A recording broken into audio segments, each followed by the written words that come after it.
दोस्तों, आज हम बिहार दरोगा का सेट शुरू करने जा रहे हैं। तो पहला टेस्ट है, तो चलिए स्टार्ट करते हैं।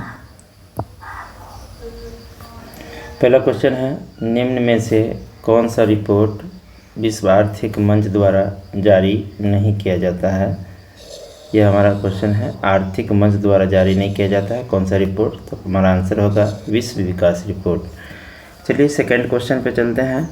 Born again on the mountain किनकी रचना है। तो ये हो जाएगा अरुणिमा सिन्हा। तीसरा प्रश्न देखते हैं, अर्जुन पुरस्कार से सम्मानित होने वाले पहले क्रिकेट खिलाड़ी। ये अर्जुन पुरस्कार है, इससे किसको पहले बार सम्मानित किया गया, सलीम दुर्रानी। चलिए तीसरा क्वेश्चन पे चलते हैं। बैलाटीला खान से लॉयस को किस बंदरगाह के द्वारा जापान तक पहुंचाया जाता है। तो यह है विशाखापत्तनम। पांचवा क्वेश्चन, राष्ट्रीय जल विज्ञान संस्थान का मुख्यालय रुड़की में स्थित है। छठा क्वेश्चन, लव शब्द किस खेल से संबंधित है। तो याद रखिए लव शब्द टेनिस में आता है, तो हमारा ऑप्शन टेनिस इसमें देखेंगे। टेनिस नहीं है, ये नहीं होगा टेबल टेनिस, लॉन टेनिस। लेकिन बैडमिंटन में शून्य के लिए लव का प्रयोग किया जाता है, तो सी आंसर हो जाएगा। सातवां प्रश्न है, किस शहर को फलों उद्यानों का स्वर्ग कहा जाता है। तो सिक्किम को फलों उद्यानों का स्वर्ग कहा जाता है। आठवां क्वेश्चन है, राष्ट्रीय गंगा नदी बेसिन प्राधिकरण कब लाया गया। तो आठवां प्रश्न के लिए गंगा नदी बेसिन प्राधिकरण 2009 में गंगा में प्रदूषण को कम करने के लिए, उसकी स्वच्छता के लिए लाया गया था।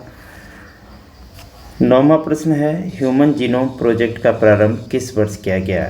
तो याद रखिएगा दोस्तों, ह्यूमन जीनोम प्रोजेक्ट मानव के जीनों पे काम करने के लिए लाया गया था 1990 में। तो हम इसका ऑप्शन देख लेते हैं 1990, ये ए नंबर है 1990। ब्राइट्स रोग शरीर के किस अंग को प्रभावित करता है। तो ब्राइट्स रोग शरीर के किडनी को प्रभावित करता है।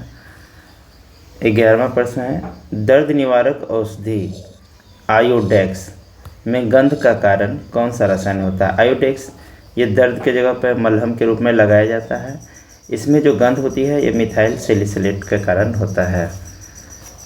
किस उत्तक को हरित उत्तक भी कहा जाता है। तो मृदु उत्तक को हरित उत्तक भी कहा जाता है। केला का संबंध किस कुल से है। म्यूजेसी कुल से केला का संबंध है। 1 ग्राम ग्लूकोज के पूर्ण ऑक्सीजन से, ऑक्सीजन रहे या ऑक्सीकरण रहे दोनों सेम होता है, 1 ग्राम ग्लूकोज के पूर्ण ऑक्सीकरण से कितना किलो कैलोरी ऊर्जा प्राप्त होती है। तो याद रखिएगा लगभग 4 किलो कैलोरी जूल। हमारा ऑप्शन है 4.2 kilo calorie joule. C number answer. किसका निर्माण हमारे शरीर में नहीं होता है। हमारे शरीर में विटामिन ए का निर्माण नहीं होता है, जबकि प्रोटीन, हार्मोन, एंजाइम सब का निर्माण होता है। मांसपेशियों को मांसपेशियों से जोड़ने के लिए निम्न में से किसका प्रयोग करते हैं। तो कंडरा का प्रयोग हम लोग करते हैं। बंद कमरे में बात कर रहे व्यक्ति की आवाज़ तो सुन सकते हैं, लेकिन उसे देख नहीं सकते। ध्वनि के किस गुण के कारण ऐसा होता है। तो दोस्तों इसका आंसर हो जाएगा विवर्तन। विवर्तन के कारण हम आवाज़ सुन सकते हैं, लेकिन उसे देख नहीं सकते। विवर्तन के कारण आवाज़ सुन सकते हैं। 18 नंबर प्रश्न है, अपवर्तन के कारण निम्न में से किस में कोई परिवर्तन नहीं होता है। तो आप अपवर्तन जानते हैं, जब प्रकाश एक माध्यम से दूसरे माध्यम में जाती है। मान लेते हैं ऊपर हवा है, नीचे पानी है।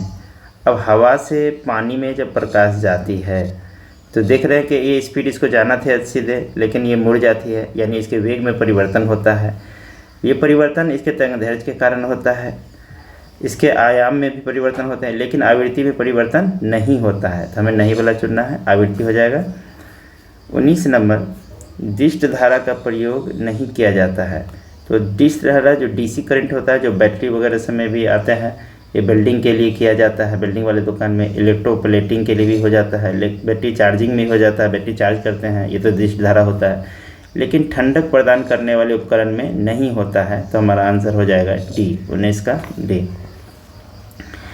20 नंबर, किसी कुंडली में उत्पन्न प्रेरित विद्युत वाहक बल सदैव उस कारण का विरोध करता है जिससे यह उत्पन्न होता है, यह कथन किसका है? तो यह कथन लेंज का नियम में दिया गया है। चलिए 21 नंबर प्रश्न देखते हैं। कृत्रिम मौसम उत्पन्न करने के लिए किस उपकरण का प्रयोग किया जाता है?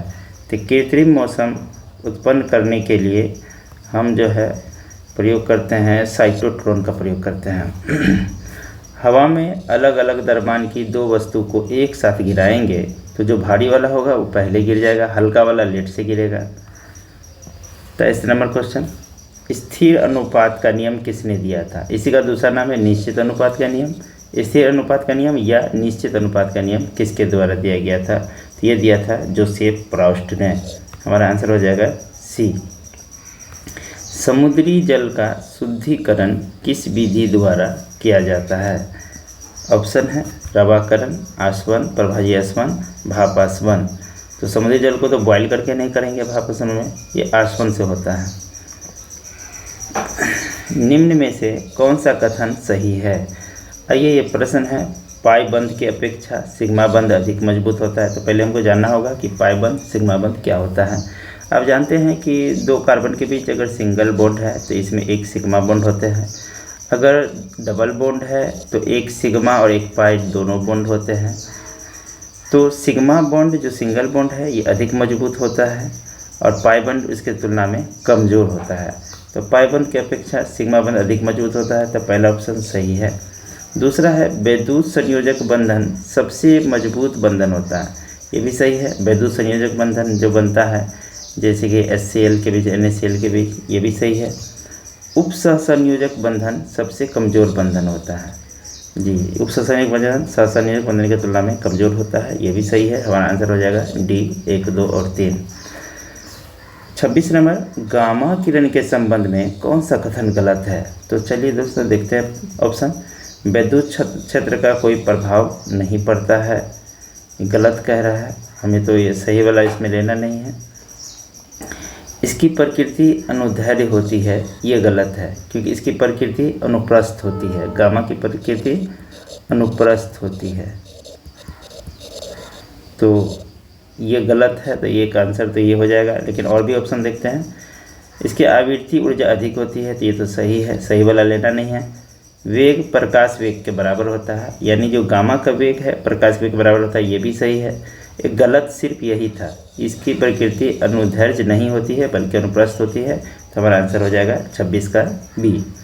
चलिए अगला प्रश्न 27 पे चलते।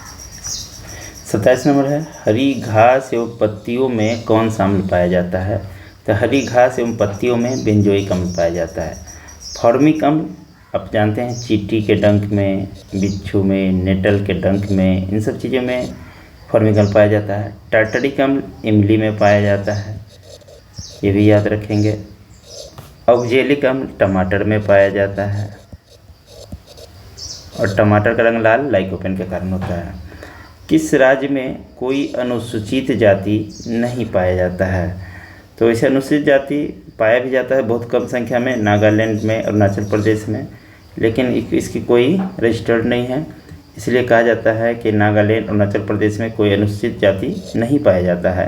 लेकिन इसके अलावा भी अंडमान निकोबार, अंडमान एंड निकोबार, लक्षद्वीप,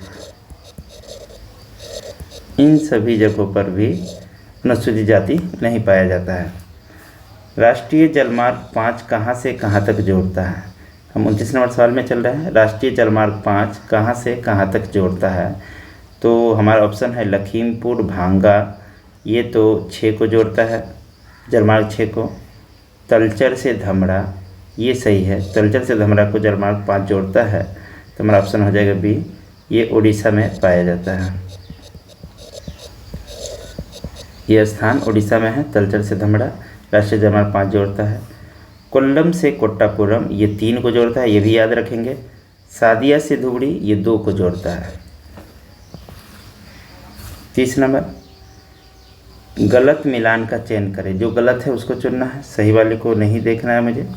तो पहला है बाल्को, बाल्को यानी इसको हम ऐसे भी लिख सकते हैं BAL को, भारत एल्युमिनियम कंपनी। बाल्को, कोरबा और कोयना, इसकी स्थापना 2000 ईस्वी में किया गया था। कोरबा और कोयना, ये तो सही है, हमको गलत चुनना है, ये सही है। नालको दामनजोड़ी, ये भी सही है। मालको, ये गलत है, ये तमिलनाडु में होना चाहिए, यहाँ जम्मू कश्मीर दिया गया है। मालको, इसका जगह होगा मेटूर, तमिलनाडु में, ये मेटूर तमिलनाडु में है, याद रखेंगे। तो हमारा आंसर हो जाएगा ये मालको, तमिलनाडु।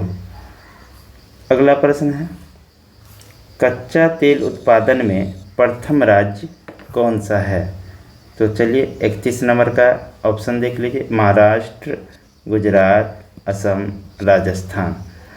तो कच्चा तेल उत्पादन में सबसे 1 नंबर पर होगा राजस्थान। 32 नंबर सवाल पे चलते हैं। दमन गंगा परियोजना किन दो राज्य की संयुक्त परियोजना है? गुजरात राजस्थान, राजस्थान महाराष्ट्र, महाराष्ट्र गुजरात। ये गुजरात में है लेकिन राजस्थान में नहीं है, तो ये वाला नहीं होगा। किन दो राज्य की परियोजना है? गुजरात, इस यहाँ पे भी है, दादर नागर हवेली, ये सही है। तो हमारा आंसर हो जाएगा 32 का डी। 33 नंबर सवाल देखते हैं। प्रत्यावर्ती मानसून या मानसून निवर्तन में सबसे अधिक वर्षा किस राज्य में होता है? वैसे देखा जाए तो सबसे अधिक वर्षा मासिनराम मेघालय में होता है, लेकिन हमें प्रत्यावर्ती मानसून कह रहा है, तो इसका आंसर हो जाएगा डी, तमिलनाडु। अगर प्रत्यावर्ती मानसून नहीं रहता तो हमारा आंसर हो जाता मेघालय। चलिए, हमारा आंसर हो गया डी। 34 नंबर प्रश्न पे चलते हैं। किस झील के जल का मुख्य स्रोत अरानी, कालंजी एवं सरमुखी नदियां हैं? 34 में किस झील के जल का मुख्य स्रोत अरानी, कालंजी एवं सरमुखी नदियां हैं? कोल्लुरु झील, अष्टमुदी झील, पुलिकट झील, पेरियार झील। तो पुलिकट झील तमिलनाडु में है, ये सही आंसर हो जाएगा, ये तमिलनाडु का है पुलिकट झील। और वहीं पे जो है इस झील का मुख्य स्रोत अरानी, कालंजी, सरमुखी नदियां हैं। पेरियार झील अगर कहे तो ये केरल में पाया जाता है। अष्टमुदी झील भी केरल में ही है। कोल्लुरु झील ये आंध्र प्रदेश में है। 35 नंबर पर चलते हैं। खोन किस नदी की सहायक नदियां हैं? खोन सहायक नदियां रामगंगा की है, याद रखेंगे। 36 है, दो भारतीय राज्यों से सीमा बनाती है। त्रिपुरा निम्न में से किन दो भारतीय राज्यों से सीमा बनाती है? तो त्रिपुरा के बारे में देखिए, त्रिपुरा 3 राज्य से सीमा वैसे बनाती है, तीनों का नाम याद रख लेंगे, असम, मिजोरम और एक ये तो बांग्लादेश के साथ ही बनाते हैं। राज्य तो 2 ही हैं, 2 भारतीय राज्यों के साथ सीमा बनाती है त्रिपुरा, और तीसरा है बांग्लादेश। तो दोस्तों आप समझ गए, 2 भारतीय राज्य के साथ सीमा बनाता है, असम और मिजोरम के साथ, और अगर अंतर्राष्ट्रीय सीमा कहे तो बांग्लादेश के साथ भी ये बनाता है। 37 नंबर प्रश्न है, यूनेस्को शांति पुरस्कार 2022 किसे प्रदान किया गया? तो यूनेस्को शांति पुरस्कार 2022 में एंजेला मर्केल को दिया गया था। अगला प्रश्न पे चलते हैं। 38 नंबर प्रश्न, हाल ही में रही सौर क्रांति का संबंध किस देश से है? तो सौर क्रांति का संबंध अफगानिस्तान से है। 39 नंबर प्रश्न पे देखते हैं। हाल ही में पीएम मोदी ने तुमकुर में हिंदुस्तान एरोनॉटिक्स लिमिटेड के हेलीकॉप्टर निर्माण कारखाने को राष्ट्र को समर्पित किया। तो तुमकुर निम्नलिखित में से किस राज्य में स्थित है? आपको तुमकुर को पहचानना है कि तुमकुर किस राज्य में आता है। तो तुमकुर याद रखेंगे कर्नाटक में है। 40 नंबर प्रश्न पे चलते हैं। गूगल ने हाल ही में कौन सा एआई संचालित चैटबॉट लॉन्च किया है? तो बार्ड। एआई संचालित चैटबॉट का नाम था बार्ड लॉन्च किया है गूगल का बार्ड, याद रखिएगा। 41 नंबर है, T20 इंटरनेशनल में 100 विकेट लेने वाली भारत की पहली महिला गेंदबाज कौन बनी है? तो T20 में 100 विकेट लेने वाली भारत की पहली महिला गेंदबाज है दीप्ति शर्मा। 42 नंबर, केंद्र शासित प्रदेश लद्दाख के नए उपराज्यपाल के रूप में किसे नियुक्त किया गया है? तो केंद्र शासित प्रदेश लद्दाख के नए उपराज्यपाल हैं, हमारा ऑप्शन है फागू चौहान, रमेश बैस, बीडी मिश्रा, गुलाबचंद कटारिया। तो बीडी मिश्रा याद रखेंगे, बीडी मिश्रा को लद्दाख के नए उपराज्यपाल बनाया गया। 43 नंबर, विज्ञान में महिलाओं और लड़कियों का अंतर्राष्ट्रीय दिवस हर साल कब मनाया जाता है? 11 फरवरी। 44 नंबर क्वेश्चन, 31 जनवरी 2023 को नई दिल्ली में विजिट इंडिया ईयर 2023 पहल किसने शुरू की और इसके लोगों का भी अनावरण किया? तो नई दिल्ली में विजिट इंडिया ईयर 2023 किसने शुरू की? Visit India. तो विजिट इंडिया शुरू किया था जी किशन रेड्डी, जो वर्तमान में अभी ये कोयला मंत्री है। 45 नंबर, 74वें गणतंत्र दिवस की परेड में किस राज्य की झांकी ने शीर्ष पुरस्कार जीता है? तो उत्तराखंड ने शीर्ष पुरस्कार जीता है। 46 में हाल ही में जारी global quality infrastructure index GQII 2023 में भारत की रैंक क्या है? इसी का फुल फॉर्म है G4 global quality II infrastructure index. इसमें भारत की रैंक रही है 10वां। 47 नंबर पर चलते हैं। शिशुपाल पहाड़ी को पर्यटन स्थल के रूप में विकसित किया जाएगा। यह पहाड़ी भारत के छत्तीसगढ़ राज्य में है। याद रखिएगा, यह पहाड़ी भारत के छत्तीसगढ़ राज्य में है। अगला प्रश्न पे चलते हैं 48 नंबर पे। तो 48 नंबर प्रश्न है, नाक से दी जाने वाली कोरोना वैक्सीन इनकोवैक तैयार की है। इनकोवैक किसने तैयार की है? तो याद रखिएगा, भारत बायोटेक कंपनी जो हैदराबाद में है। अगला प्रश्न है 49, हाल ही में किस सरकारी योजना के सुचारू संचालन के लिए लोकपाल ऐप लॉन्च किया गया है?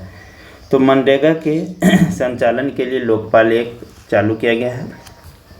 अगला प्रश्न 50 नंबर, भारत और किस देश ने राजस्थान में ईस्टर्न ब्रिज 6 नामक द्विपक्षीय हवाई अभ्यास में भाग लिया है? तो ओमान में। याद रखेंगे, ओमान में द्विपक्षीय हवाई अभ्यास हुआ था, जिसमें भारत और ईस्टर्न ब्रिज 6 नामक द्विपक्षीय अभ्यास में भाग लिया था ओमान के साथ। चलिए 51 नंबर, पुनौरा धाम को स्वदेश दर्शन योजना के रामायण सर्किट में शामिल किया गया है। यह किस राज्य में है? तो यह बिहार में है पुनौरा धाम, और बिहार के ये सीतामढ़ी में है। याद रखेंगे, इसे शामिल किया गया है रामायण सर्किट में शामिल किया गया है।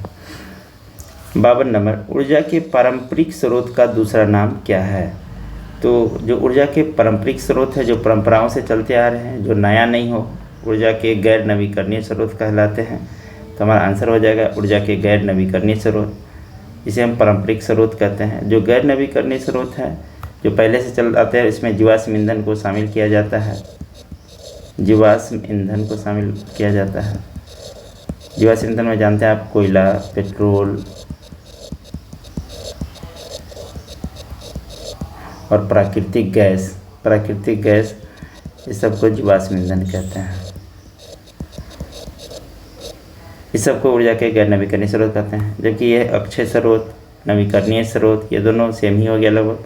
इसमें जो है, जो ऊर्जा के पारंपरिक स्रोत नहीं है, जैसे कि हवा से भी ऊर्जा मिलती है, सौर ऊर्जा, सोलर लाइट भी जलाते हैं, ये सब जो है नवीकरणीय स्रोत हो गए।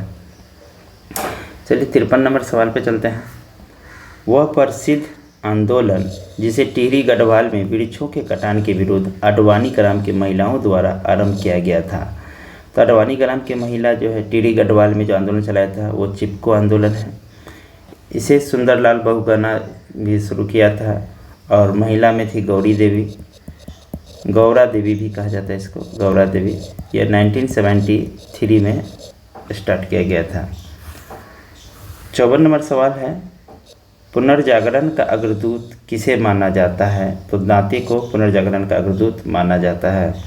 55 नंबर सवाल देखते हैं। प्रथम विश्व युद्ध की शांति स्थापना हेतु राष्ट्रसंघ की स्थापना की गई थी। तो राष्ट्रसंघ की स्थापना की गई थी 1920 ईस्वी में। हिटलर ने किस संधि को राजमार्ग का डकैती कहा है? तो वर्साई की संधि को राजमार्ग की डकैती कहा है। गाय की जो नस्ल अधिक दूध देती है वह है साहीवाल। अगला प्रश्न 58 पर चलते हैं। भारत के विदेशी मुद्रा भंडार में निम्नलिखित में से किसका हिस्सा सर्वाधिक है? तो भारत के जितने भी विदेशी मुद्रा, इसमें विदेशी मुद्रा का हिस्सा सबसे अधिक होता है। 59 नंबर सवाल पे चलते हैं। सब्जी वाली फसलों के लिए कैसा बाजार उपयुक्त होता है? तो हमारा ऑप्शन है अल्पकालीन, अति अल्पकालीन, दीर्घकालीन, अति दीर्घकालीन। तो जो सब्जी वाली फसल है उसके लिए बाजार चाहिए हमें अल्पकालीन, जो थोड़े समय के लिए रहे, अल्पकालीन। 60 नंबर, कभी कभी समाचारों में आने वाली गाडगिल समिति रिपोर्ट और कस्तूरी रंगन समिति रिपोर्ट संबंधित है, ये पश्चिमी घाटों के संरक्षण से संबंधित है। अगला प्रश्न है 61, सूची 1 को सूची 2 से सुमेलित कीजिए तथा नीचे दिए गए कूट से सही उत्तर चुनिए। चलिए इसको हमें मिलाना है। सबसे पहला है सर्व शिक्षा अभियान, यह 2001 में शुरू किया गया था, तो हमारा ऑप्शन 2001 है 3 में, तो 1 का 3 हो जाएगा। साक्षर भारत मिशन, ये 2009 में हुआ था, 2009 है 4 में, तो इसका हो जाएगा बी का 4। ऑपरेशन ब्लैक बोर्ड, इसकी शुरुआत 1987 में की गई थी, तो इसका हो जाएगा 1। राष्ट्रीय साक्षरता मिशन, इसकी शुरुआत 88 में हुई थी, तो ये हो जाएगा 2। 3 4 1 2, ये पहला ऑप्शन है 3 4 1 2। चलिए 62 नंबर सवाल रीजनिंग का सवाल है, इसको सॉल्व करने की कोशिश करते हैं। इसमें देख रहे हैं 5 है, नीचे 6 है, बीच में 131 है, यहाँ 7 5 348 है, 9 8 वाट है, इस जगह पर क्या होगा? तो इसका अगर हम क्यूब करें 5 का और इसमें जोड़ दें तो 131 आ सकता है। 5 का क्यूब कितना होता है? 125 प्लस 6, ये बराबर हो जाएगा 131। ये 7 का क्यूब करिएगा तो 343 और इस प्लस इसमें लगा दीजिएगा तो हो जाएगा 348। 9 का क्यूब 729 प्लस 8 करेंगे तो हो जाएगा 737। 63 नंबर सवाल देखते हैं। बोर का वैल्यू 10 है तो होटल का वैल्यू क्या होगा? तो इसमें हम पहले चेक करते हैं कि बोर का मान, इसका जो है बी का वैल्यू 2 होता है ABCD में, ओ का 15 होता है, आर का 18 होता है, ई का 5 होता है। इस सबको जोड़िए तो 2 और 18 20, 15 5 20, ये हो गया 40। इसका जोड़ होता है 40। और कितने लीटर हैं? 1 2 3 4, तो 4 से इसमें डिवाइड करेंगे तो हो जाएगा 10, हो जा रहा है। इसी तरह हम इसमें भी करने की कोशिश करते हैं। तो होटल में H का वैल्यू 8 होता है, O का 15 होता है, T का 20 होता है, E का 5 है और L का 12 है। सबको जोड़िए, पहले सिंपल 15 5 को जोड़ लेते हैं 20 और 12 8 20, 40 और 20 60, टोटल 60 हो गए। इसमें लीटर की संख्या है 1 2 3 4 5, 5 से अगर डिवाइड करेंगे तो ये 12 आ जाएगा, तो हमारा आंसर हो जाएगा 63 का A। चलिए अगला प्रश्न के लिए यहाँ कुछ निर्देश है 64 के लिए। 4 4 4, इसका मतलब होता है कि 4 लंबाई, चौड़ाई और ऊंचाई तीनों 4 है। सेंटीमीटर आकार के एक घन को बाहर से प्रत्येक सतह पर से पीले रंग से रंग दिया जाता है।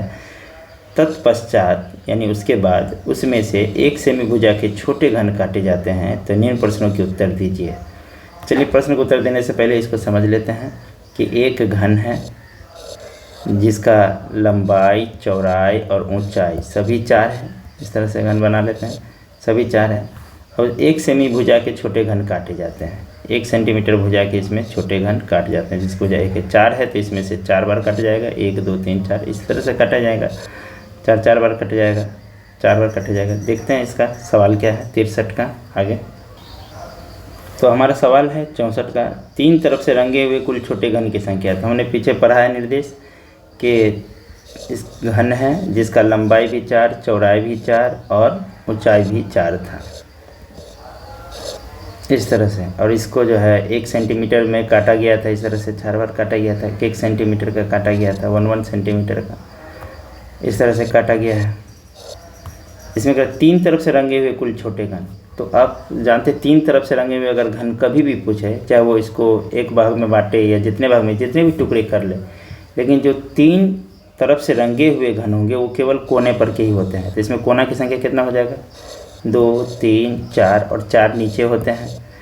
तो याद रखेंगे कि कभी भी आपको 3 तरफ से रंगे हुए घन दे, चाहे इसको जितने भी टुकड़े में काटा गया और सवाल कुछ भी रहे, तो हमेशा इसकी संख्या 8 ही होती है। अगर आपको कुल घन की संख्या अगर पूछ दे, तो कुल छोटे घन, जैसे छोटे घन हम काटते हैं इसके लिए फार्मूला होता है एन क्यू, छोटे घन की संख्या एन क्यू हो जाएगा। फिर हम इसमें कुल छोटे घनों की संख्या बनाएंगे, लेकिन हमारा सवाल है 3 तरफ से रंगे हुए कुल छोटे घनों की संख्या हो जाएगा 8। 65 नंबर सवाल पर चलते हैं। एक रकम का 2 वर्ष में चक्रवृद्धि ब्याज एवं साधारण ब्याज का अंतर 160 है। यदि 2 वर्ष में साधारण ब्याज 2880 है तो ब्याज दर ज्ञात कीजिए। यहाँ पे आपको 2 चीज़ दिया हुआ है, एक तो 2 साल का साधारण ब्याज दिया हुआ है और एक है चक्रवृद्धि ब्याज साधारण ब्याज का अंतर। तो यहाँ 2 फार्मूला लगेगा, एक चक्रवृद्धि ब्याज साधारण ब्याज का अंतर का फार्मूला आपको याद रखना होगा और दूसरा 2 वर्ष में साधारण ब्याज। पहले हम इस स्टेप को सॉल्व करते हैं। 2 वर्ष का साधारण ब्याज का फार्मूला पता होगा आपको, PRT 100, इसी को कहते हैं मूलधन गुने दर गुने समय बट्टा 100। अब ये 2 साल के लिए ब्याज है 2880, ब्याज कितना दिया है 2880। यहाँ पे केवल हमें 2 वर्ष दिया है तो टाइम की जगह पे हम 2 लगा देंगे, ये T की जगह पर 2, तो हो जाएगा P गुने R गुने 2/100 बराबर 2880। अब ये 2 से ऊपर हम काट सकते हैं या फिर उधर ले जाएंगे तो बट्टा के नीचे जाएगा, तो PR का वैल्यू आप निकाल लीजिए, ऐसे ही काट सकते हैं आप ऊपर 1440 हो जाएगा। तो PR/100 का वैल्यू हो जाएगा 1440। ये हमारा पहला स्टेप हुआ, इसको हम रख लेते हैं। सेकेंड स्टेप में ऊपर वाला था कि 2 वर्ष में चक्रवृद्धि ब्याज और साधारण ब्याज का अंतर 160 है। तो चक्रवृद्धि ब्याज साधारण ब्याज के अंतर का आप फार्मूला याद करेंगे। इसका फार्मूला होता है PR/100 इंटू R/100। ये 2 वर्ष के साधारण ब्याज और चक्रवृद्धि ब्याज का अंतर होता है, इसका वैल्यू 160 दिया हुआ है। अब PR/100 का मान आप यहाँ से रख लीजिए, यहाँ से आप 1440 लाकर इसमें डाल दीजिए, 1440 इंटू R/100 बराबर 160। इस तरह से आप यहाँ से R निकाल लीजिएगा। अगर इसका आप कैलकुलेशन कीजिएगा तो आपका 11.9% आएगा। चाहे तो आप इसको यहाँ भी ऊपर काट सकते हैं, नीचे ऊपर भी काट सकते हैं, या फिर उधर ले जाइए। R बराबर 160, जो नीचे 100 है ऊपर चला जाता है और जो 1440 है वो नीचे आ जाएगा। तो इस तरह से आप इसको काट दीजिए। 16 से 144 9 बार में कट जाएगा, 16 9 में 144 होता है, ये 100/9 आया। 9 से 100 में अगर भाग देंगे तो यही आंसर आपका आएगा। चलिए 66 नंबर सवाल पे चलते हैं। 2 रेलगाड़ी जिनकी लंबाई समान है, क्रमशः 44 किलोमीटर प्रति घंटा व 38 किलोमीटर प्रति घंटा की गति से समान दिशा में दौड़ रही है। तो 2 रेलगाड़ी है, दोनों का लंबाई समान है, दोनों समान चाल से है। चलिए ये 2 रेलगाड़ी मान लेते हैं, एक रेलगाड़ी है, ये दूसरी रेलगाड़ी है, दोनों की लंबाई समान है, इसका भी x इसका भी x समान है, समान दिशा में दौड़ रही है, इसलिए हमने तीरा एक ही दिशा में कर दिया है। एक का स्पीड 44 दिया है और दूसरे का स्पीड 38 दिया है। अगर तीव्र गति वाली गाड़ी 48 सेकंड में दूसरी गाड़ी को पार करे तो प्रत्येक रेलगाड़ी की लंबाई क्या है। तो 48 सेकंड में पार कर जाती है, आपके पास समय दिया है 48 सेकंड, टाइम है 48 सेकंड। रेलगाड़ी की लंबाई निकालना है, तो रेलगाड़ी की लंबाई निकालने के लिए आपको पता होना चाहिए इसका सूत्र। इसमें 4 बराबर दूरी बट्टा समय पे बनता है। लंबाई को हम यहाँ पे दूरी से भी डिनोट कर लेते हैं, दूरी बराबर चाल गुने समय पे भी ये बना सकते हैं। अब दूरी बराबर डिस्टेंस बराबर स्पीड इंटू टाइम पे, दूरी बराबर चाल गुने समय बोलते हैं इसको। यहाँ दूरी के रूप में टोटल दूरी ये दोनों हो जाएगा x 2x, कुल दूरी हो जाएगा। स्पीड इसका 44 38 दिया है, तो डायरेक्शन सेम अगर होगा तो माइनस करेंगे, अगर विपरीत दिशा में रहता तो प्लस करेंगे। 44 में से 38 घटा देंगे, 6 किलोमीटर प्रति घंटा हो गया ये, 6 किलोमीटर प्रति घंटा। टाइम 48 सेकेंड है, तो टाइम सेकेंड में है और ये किलोमीटर प्रति घंटा में है, इसको भी तोड़ना पड़ेगा।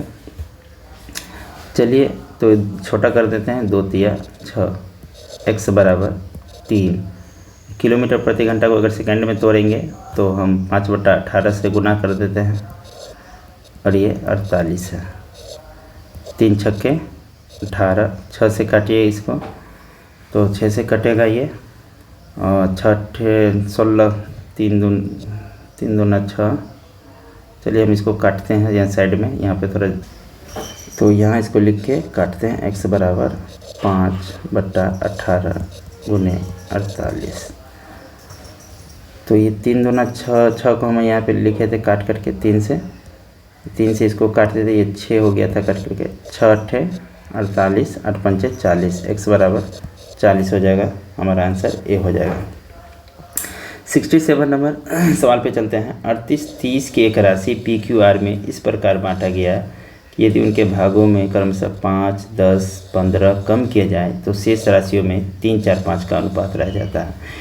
तो जो हमारा राशि था 48, 30 है, पहले 48, 30 रख लेंगे। इसमें से 5, 10, 15 कम करेंगे तो 5, 10, 15 तीनों कम करेंगे जोड़ करके, तो 10, 5, 15, 15, 30 कम हो जाएगा। तो इसको कम करने के बाद अनुपात 3, 4, 5 रह जाता है। तो कम करने पे हो जाएगा कितना, 48, 30 में से 30 जाएंगे तो 4800। तो इसका अनुपात उसके बाद 3, 4, 5 रह जाता है। किसका अनुपात है ये, PQR का। ये P का है, ये Q का है और ये R का अनुपात है। ये अनुपात हटाने के लिए हम इसमें x लगा सकते हैं। 3x, 4x, 5x इस तरह से लगा लेते हैं। ये तीनों का हो गया तो टोटल हो जाएगा 3, 4, 7, 5, 12x। टोटल पैसा यहाँ पे है 12x। 4800 के बराबर है। 12 से काट दीजिए इसको, 12 का टेबल पढ़ दीजिए। 12 से 12 12 24 बढ़ते 36 12 चौक 48, 400। x का वैल्यू 400। ये x का मान अगर इसमें रखेंगे तो हमें p का मान आ जाएगा। ये p का वैल्यू था 3x पहला वाला, तो p का वैल्यू हो जाएगा 3 गुने 400 यानी 1200। तो ये मान है माइनस करने के बाद। यहाँ पे मैंने 30 माइनस किया था उसके बाद है। तो p का भाग पहले वाला कितना था, तो p में 5 माइनस किए थे तो 5 इसमें प्लस कर देंगे, हो जाएगा 1205। अगला प्रश्न है 68, ड्यूटेरियम की द्रव्यमान संख्या कितनी है। ये ड्यूटेरियम ये हाइड्रोजन के समस्थानिक है। हाइड्रोजन के 3 समस्थानिक होते हैं, आपको याद होगा। इसमें परमाणु संख्या समान होता है और द्रव्यमान संख्या अलग अलग होता है, 1, 2, 3। इसको कहते हैं प्रोटियम, इसको ड्यूटेरियम, इसको ट्राइटियम। तो ड्यूटेरियम की द्रव्यमान संख्या 2 होती है।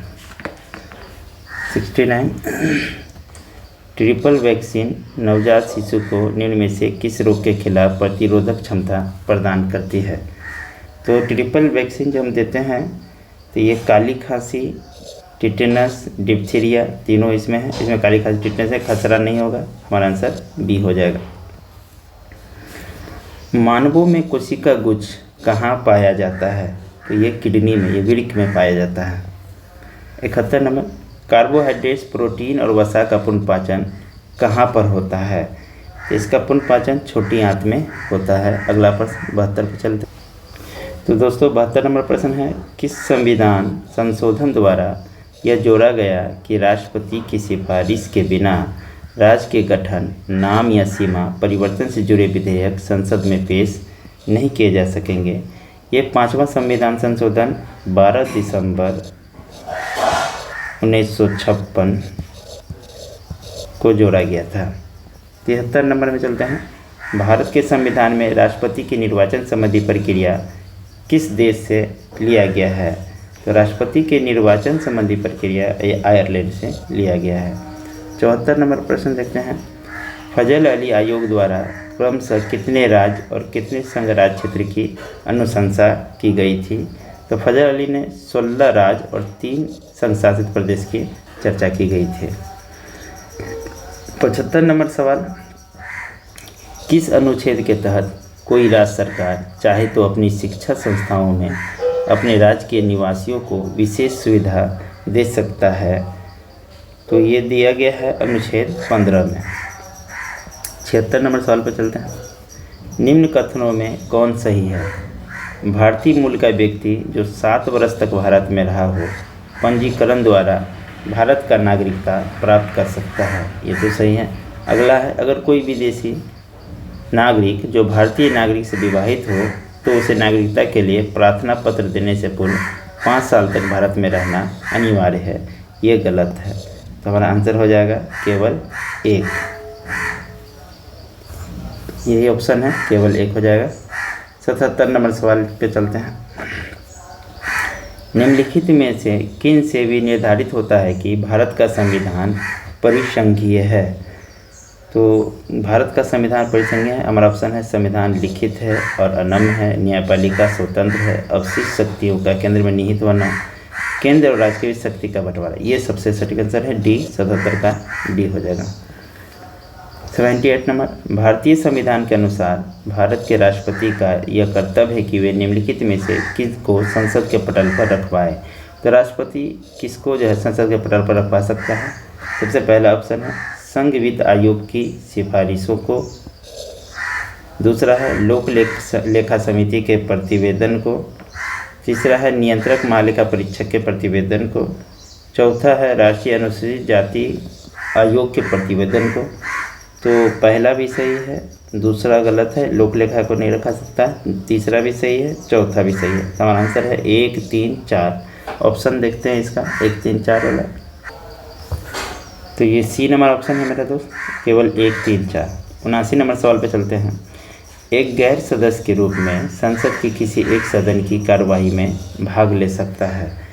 तो संसद के एक सदन में एक गैर सदस्य के रूप में कौन भाग ले सकता है? आपका ऑप्शन है उपराष्ट्रपति, मुख्य न्यायाधीश, महान्यायवादी और मुख्य निर्वाचन आयुक्त। तो इस 4 ऑप्शन में हमारा आंसर हो जाएगा महान्यायवादी। 80 नंबर सवाल पर चलते हैं। देश के किसी भी न्यायालय में चल रहे वाद को अन्यत्र भेजने का अधिकार किसके पास है? ये सर्वोच्च न्यायालय के पास है। 81 नंबर चलते हैं। भारत के किसी राज्य में विधान परिषद का सृजन या उसकी समाप्ति की जा सकती है? तो ऑप्शन है राज्यपाल की संस्तुति पर, संसद द्वारा, राज्य विधानसभा के तत्संबंधी संकल्प पारित करने पर। तो हमारा आंसर हो जाएगा सी। सूची 1 को सूची 2 से सुमेलित कीजिए और सूचियों के नीचे दिए गए कूट का प्रयोग कर सही उत्तर का चयन कीजिए।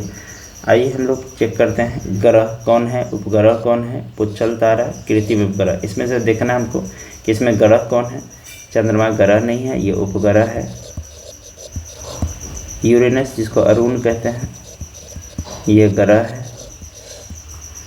मेराइनर और हेली धूमकेतु के बारे में हम जानते हैं। सी, ये तो 4 नंबर का हो जाएगा। पुच्छल तारा मेराइनर कृत्रिम उपग्रह है। 3 का डी हो जाएगा, ये डी हो जाएगा 3 का। और हेली आपका पुच्छल तारा, इसका सी हो जाएगा। उपग्रह ये बी हो गया।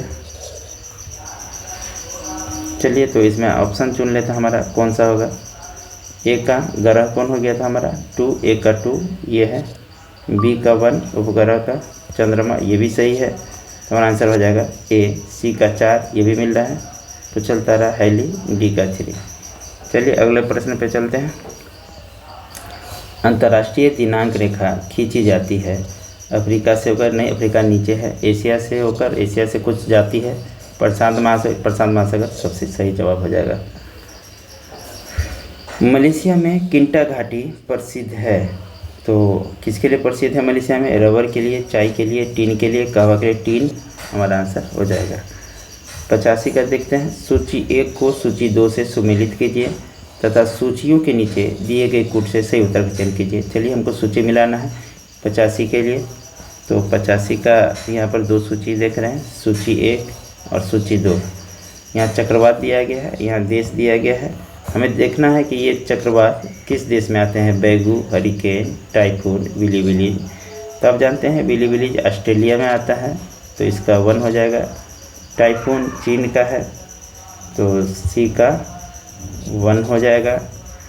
और बैगुन कहाँ आता है, इसको देखते हैं। 1 का तो 3, बैगू 1 का 3, फिलीपींस में सही जवाब है ये। बच गया हरिकेन कहाँ आता है, ये अमेरिका में आता है, तो इसका 4, 3, 4, 1। टाइफून चीन में था, इसका 2 है। विली ऑस्ट्रेलिया में, 3, 4, 2, 1। 3, 4, 2, 1 ये बी नंबर हमारा आंसर हो जाएगा। 86 नंबर पर चलते हैं। किस गवर्नर जनरल के काल में पंजाब को ब्रिटिश साम्राज्य में मिला लिया गया? तो हरपनीति डलहौजी ने चलाया था, इसमें पंजाब को ब्रिटिश साम्राज्य में मिलाया गया था। किसको डेजर्ट फॉक्स कहा जाता है? तो याद रखिएगा जनरल रोमेल को डेजर्ट फॉक्स कहा जाता है। निम्नलिखित संधियों को कालानुसार रखिए, काल क्रम के अनुसार हमको सजाना है। तो आपको पता होना चाहिए कि अमृतसर की संधि कब हुई थी, बसीर की संधि, श्रीरंगपट्टनम की संधि और सालाबाई की संधि। तो याद रखेंगे अमृतसर की संधि हुआ था 1809 ईस्वी में, बसीर की संधि 1802 ईस्वी में, श्रीरंगपट्टनम की संधि 1792 में हुआ था और सालबाई की संधि 1782 में। अब कालम सम लिखिए, सबसे पहले 82, फिर 92, फिर 2, फिर 9, तो 4 3 2 1, ये ऑप्शन है सी में 4 3 2 1। 89 में चलते हैं। सविनय अवज्ञा और करों का भुगतान न करने के लिए महात्मा गांधी को प्रेरणा किससे मिली थी? ये हेनरी डेविड थोरियो से मिली थी प्रेरणा। 90, कलकत्ता विश्वविद्यालय किस शैक्षिक रिपोर्ट के माध्यम से अस्तित्व में आया था? तो ये वुड डिस्पैच के माध्यम से अस्तित्व में आया था। विभाजन परिषद का अध्यक्ष कौन था? तो 91 पे देखते हैं। विभाजन परिषद का अध्यक्ष था Lord Mountbatten. 92, Congress presidential address के संपादक थे जी.एन. नटेशन। 99 सवाल, जिया तरंग आंदोलन कहाँ प्रारंभ हुआ था? तो ये मणिपुर में शुरू हुआ था। और 94 नंबर सवाल पे चलते हैं। ये अगला सवाल है 94, सूची 1 को सूची 2 के साथ सुमेलित करना है। ये इक्तादारी व्यवस्था, जागीरदारी व्यवस्था, अमरम, मोकासा, ये किस में होगा? तो आपको पता है इक्तादारी व्यवस्था दिल्ली के सुल्तान के समय में, इल्तुतमिश के समय शुरू किया गया था। एक 2, जागीरदारी व्यवस्था मुग़ल के समय में हुआ था, बी का 3 हो जाएगा। और अमरम और मोकाशा का देखना है कि अमरम मोकाशा किससे आया था? ये अमरम 4 नंबर सही है, विजयनगर हो जाएगा। मोकाशा इसका मराठा के समय में आया था। 2 3 4 1 हमारा ऑप्शन है, 2 3 4 1, ये वाला बी नंबर आंसर हो जाएगा। 95 नंबर सवाल पर चलते हैं। 2 अस्पा एवं सिंह अस्पा प्रथा किसने शुरू किए थे? तो ये मुग़लों के समय में शुरू हुआ था और इसकी शुरुआत जहांगीर ने करवाया था। इल्तुतमिश ने बिहार में अपना प्रथम सूबेदार नियुक्त किया था। तो इल्तुतमिश ने बिहार में अपना प्रथम सूबेदार किसे नियुक्त किया था? ये मलिक जानी को नियुक्त किया था। कीर्ति स्तंभ प्रशस्ति के रचयिता कौन हैं? तो अभी कवि कीर्ति स्तंभ प्रशस्ति के रचयिता हैं। किसने अपने बादशाह पति के लिए मकबरे का निर्माण करवाया था? तो हाजी बेगम ने मकबरे का निर्माण करवाया था। 99 नंबर सवाल पे चलते हैं। चंद्रगुप्त द्वितीय के दरबार को सुशोभित करने वाले नवरत्न संभवतः किस दरबार में रहते थे? तो ये 99 नंबर सवाल है। ऑप्शन है उज्जैन, पाटलिपुत्र, थानेश्वर और मथुरा। तो उज्जैन में रहते थे। 100 नंबर सवाल लास्ट क्वेश्चन है हमारा। सूची 1 को सूची 2 से सुमेलित कीजिए। सूचियों के नीचे दिए गए पुट का प्रयोग करते हुए सही उत्तर का चयन कीजिए। तो 100 में देखना है, इसको सूची को मिलाना है 1 को 2 से। विशाखा दत्त क्या था? चिकित्सा, नाटक, खगोल विज्ञान। तो चिकित्सा से संबंधित चरक होगा, सी का 1 हो जाएगा। ब्रह्मगुप्त गणित से संबंधित है, इसका 4 हो जाएगा। विशाखा दत्त नाटककार लिखते थे, नाटक लिखे थे, जो हो जाएगा। बचा वराहमिहिर, ये 3 नंबर खगोल विज्ञान। 2 3 1 4 ये हमारा ऑप्शन हो जाएगा। तो 2 3 1 4 देखते हैं किस कूट में है। 2 3 1 4 ये सी नंबर में है। तो चलो दोस्तों, आपको कैसा लगा वीडियो इसके बारे में ज़रूर बताइएगा। और अगर आपको पसंद आए तो बोलिए, आगे इसमें वीडियो देंगे। अगर पसंद आए तो लाइक और कमेंट ज़रूर करें।